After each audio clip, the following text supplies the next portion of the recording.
In this video, we're going to be talking about the types of vaccines. So we can get list. L is for live attenuated vaccine, I is for inactive vaccine, S is for a subunit vaccine, and T is for a toxoid vaccine. So L for list. So live attenuated vaccine, when it says attenuated, that means to bring something down.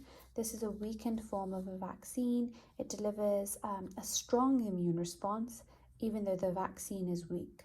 What is a vaccine? It's a biological preparation which triggers the immune system and protects against certain infectious diseases. So here is a microscope, and you can see that this live attenuated vaccine has been changed and altered under the microscope. It has been weakened under laboratory conditions, yet it does have a strong immune response, which I've drawn a star around the immune. It is weak, but it's not dead, so it still has some virulence. It does not cause disease. It has a positive, excellent immune response. It does mount a strong immune response. These live attenuated vaccines are Rome is my best place to go is the mnemonic. Rome is my best place to go. R is for rubella, O is for the oral polio vaccine, M is for measles, E is for endemic typhus. Is my best place to go. M is for mumps, Y is for yellow fever. Best place to go. B for best is BCG vaccine. Place sounds like plague, so this is Yersinia pestis for plague. To go is for the typhus vaccine. Now that's the live attenuated vaccine. It still has a strong immune response. It's basically a vaccine which forms part of the pathogen, which is weakened under labs. Inactive vaccine is one which is actually killed. So the inactive vaccine pathogen is killed by physical or chemical treatment, and here the immune response is slow. So it's actually inactive vaccines are more safe than live attenuated vaccines. What's a subunit vaccine? A subunit vaccine uses a subunit. Imagine this is the whole pathogen, this whole hand is the pathogen, but only one finger is the antigen. So a subunit vaccine uses antigenicity, and the subunit vaccine can be divided into polysaccharide, protein, conjugate, and recombinant. So I like to remember that with the mnemonic PCR. So polysaccharide, protein, C for conjugate, R for recombinant.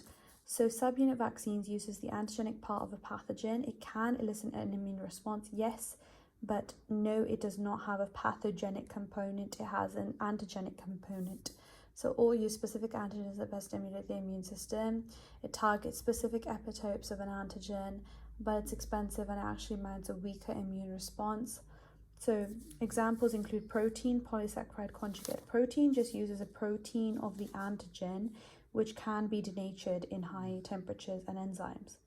A polysaccharide actually mimics the polysaccharide capsule of a bacteria, which it uses to evade the immune response.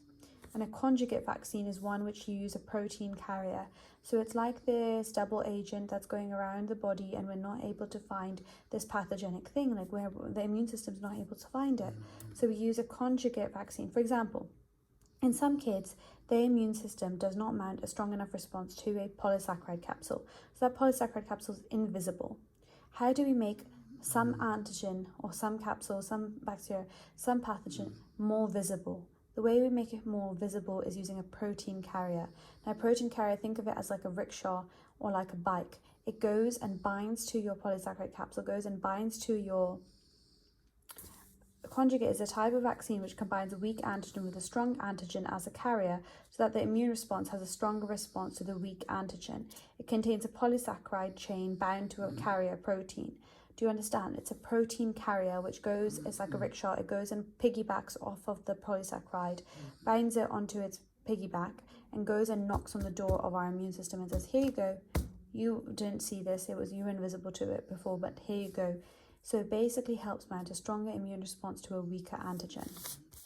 And a toxoid vaccine uses a toxin made by a pathogen that causes disease. It's an immune response to just the toxin and not the whole pathogen. Think of the hand again. It's not the whole hand. It's just one part of the hand to a toxin.